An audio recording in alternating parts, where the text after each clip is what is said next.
Hey everybody, welcome back to episode 3 of the 2026 FFB from the 50 season here. It started off fairly strong, I would say, considering how far behind schedule we are. We're going to talk about the familiar faces in different places. We've already done the quarterbacks in episode 1. We did the running backs in episode 2. Here in episode 3, we're going to talk about the wide receivers and tight ends. This is not a breakdown of the fantasy impact that's going to have on those teams. It's just where do they go? Yeah, and we'll get to that breakdown. We'll do kind of that. like where in the world's Carmen Sandiego? Yeah, well, we're going to find out. But this is just kind of introducing how we start to process our fantasy research that we do every single year going into the just season. Just kind of give you an idea of what you kind of need to do if you're going to get serious into fantasy. You're going to have to do the research and make sure you know where everybody's at, and you dive into the analytics of it. And then it's like you playing a game of where in the world is DJ Moore, for example. Yep. So always want to start off with your research, and you know this is a great way to start it. So first wide receiver, DJ Moore. Yeah, Chicago Bear. Hate to see him go. Love it. Great catch in the corner of the end zone. Loved it. Beautiful. Yeah. Beautiful. Killed Green Bay both times. Butter. Yeah.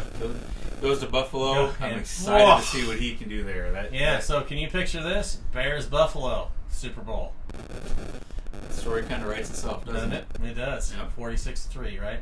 All right, let's talk about Jalen Waddle. Gets traded, goes to Denver right before the draft. So I don't know if he's going to be the wide receiver one or he's been in Miami a long time. It gets cold in Denver.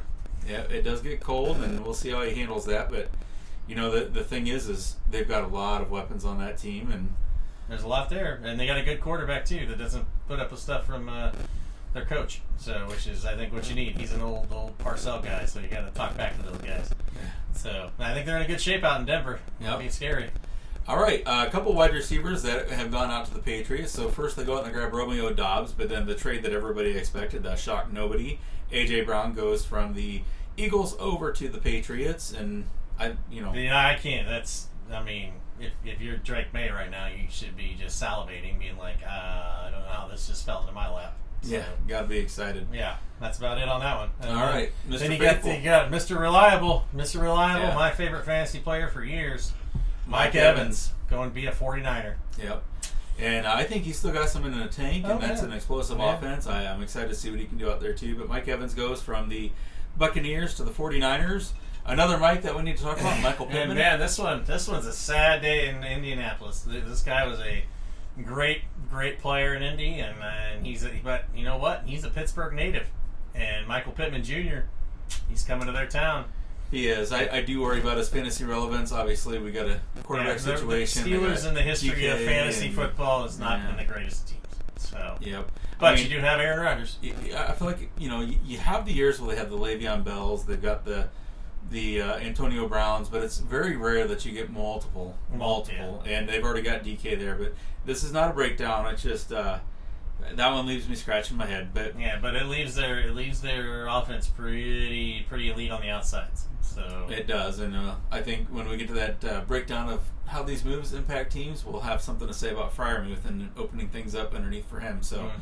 All right, because there's only really 2 tight ends that we want to talk about, we're going to go ahead and toss those in on this video. Isaiah Likely goes from Baltimore, goes down up the road, and about all the groups, all I can tell you is that's a heck of a pickup for New York. Yeah, I really like that. So Likely goes from the Ravens to the New York Giants. It has got me salivating. It's really going to be amazing. Move. You might have relevant teams in New York this year.